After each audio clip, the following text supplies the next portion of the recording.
Hi, welcome to the Power for Good podcast. I'm your host, Christina Rae Almeida, entrepreneur, environmental advocate, somatic healer, life coach, and really just a grateful part of this beautiful planet. I'm also a former alcoholic and addict, and I'm here to ask some really hard questions while diving deep and discovering how influential people are using their power for good or not. What happens when someone goes through an awakening?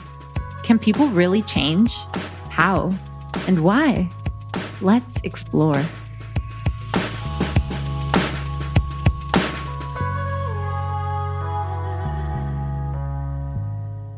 Hello, and welcome to the Power for Good podcast. I wanted to use this first episode as an opportunity to get to know each other. So today is just you and me.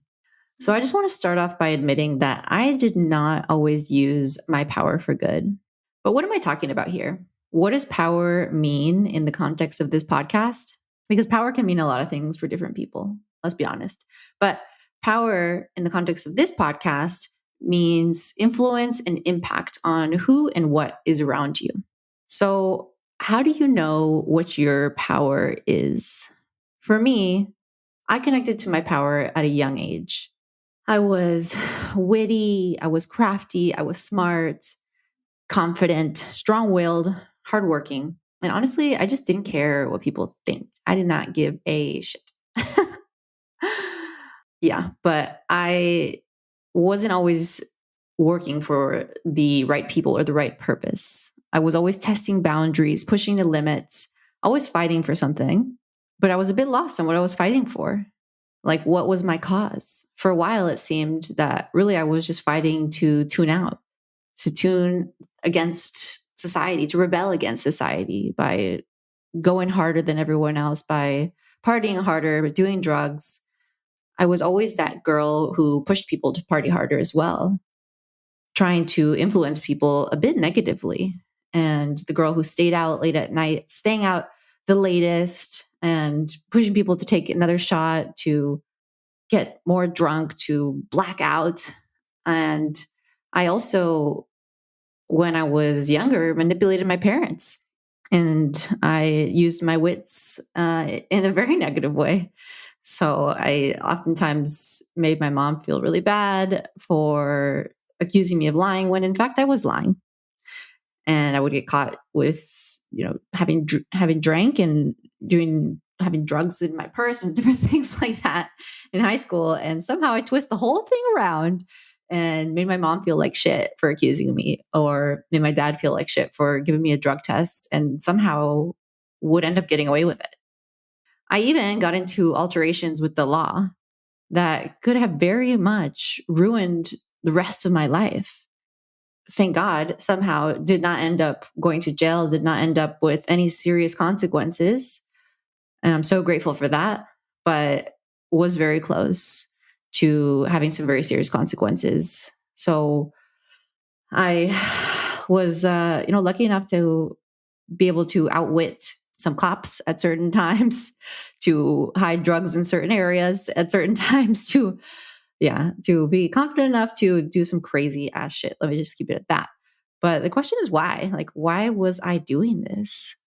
I believe it's because shortly after moving from Chihuahua, Mexico to Dallas, Texas, my parents split up. And the loss of my community compounded with my parents' divorce was an experience that I really just wasn't ready for. I was really not prepared. And as I moved through the stages of grief, I got stuck in a cycle of anger and depression, as well as longing to belong in a supportive community. I really was looking for a family. When I lived in Mexico, every weekend or twice a week, we would have lunches at my grandmother's house with all of our family, aunts, uncles, cousins, a bunch of us. And then when we moved to the US, it was me, my mom, and my brother, my dad, and soon after, just me, my mom, and my brother. And it was quite shocking for me. And for a long time, I was really searching for that big family and that community. So years of longing created an empty hole inside of me.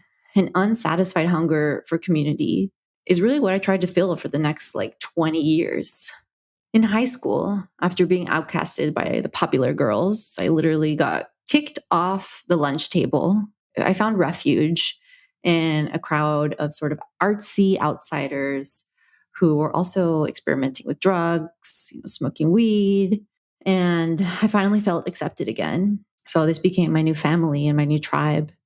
And this became the space where I also met my first boyfriend, who was very toxic and introduced me to a lot of toxic activities. And he also became my purpose, and this family became my purpose. And I blindly poured my power and my energy into this family and this tribe. I learned at this time how easy it can be to cover up despair with feelings of belonging.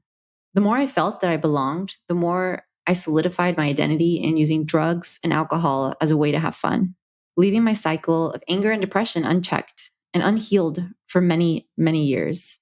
And I think it was at this time that I really suppressed everything. I began to.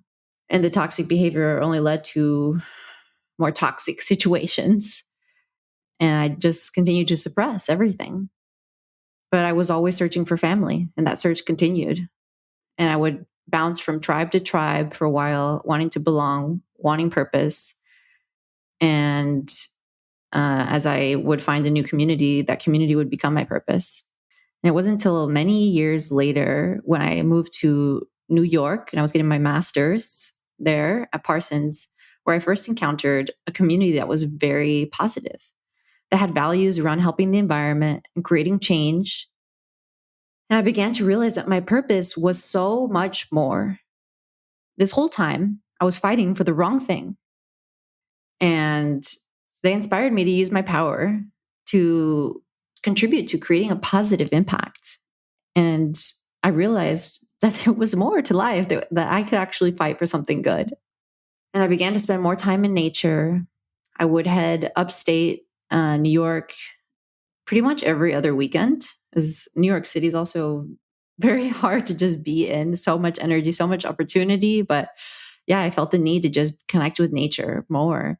So I would go hiking, go from waterfall to waterfall, re-energizing myself, being still. I started meditating. I started noticing the world around me. I started meditating and I didn't even know I was meditating. And I began to feel a deep sense of gratitude for my life and for myself and for this planet. It was really the first time that I had felt this. And I felt that I was home. And I discovered my true purpose. And my true purpose is to help heal the planet. And as I began my healing journey too, I realized that I wanted to also help others on their healing journey. I realized there was a greater calling and that I could really impact the planet in a bigger way as well through business and everything that I was learning in New York. It was in these years that my whole persona started to change and my entire mission changed. I began attracting different people who didn't just suck on my energy like vampires, but instead contributed because they too had their own power.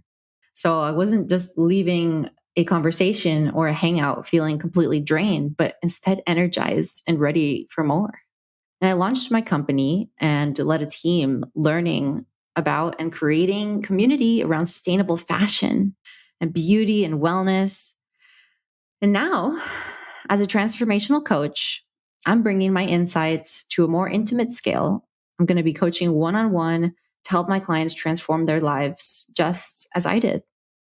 I think that many people don't realize just how powerful they are, because I certainly did not. Like, guess what? You actually matter. Your choices matter. They affect people. They affect the planet.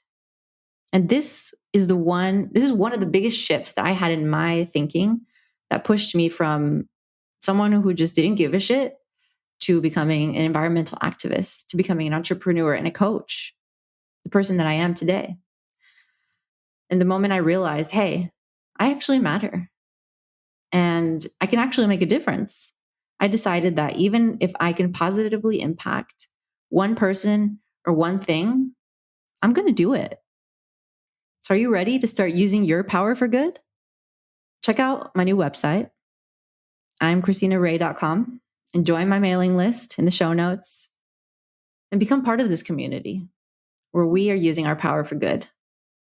Don't forget to catch me here for the next episode. I'll be doing solo casts, and I have some amazing guests who are all actually using their power for good, but have not always been that way. There's some beautiful stories of transformation and spiritual awakenings. And don't forget to review and rate this episode if you want to hear more content like this. I would love to hear your stories of transformation and how you have started using your power for good. Have a beautiful day, and I'm sending so much love. I'm Christina Rae, and you've been listening to the Power for Good podcast. If you haven't yet, go to Apple Podcasts and subscribe, rate, and review this podcast. And join me next week for another powerful conversation. Share a story of how you are using your power for good by sending me a DM on my Instagram at Christina Rae Almeida. I'll be sharing your stories at the end of every episode weekly. If you're interested in learning more on how we can work together, head to my website, IamChristinaRae.com, and let's connect. Sending you so much love, and remember, you are powerful.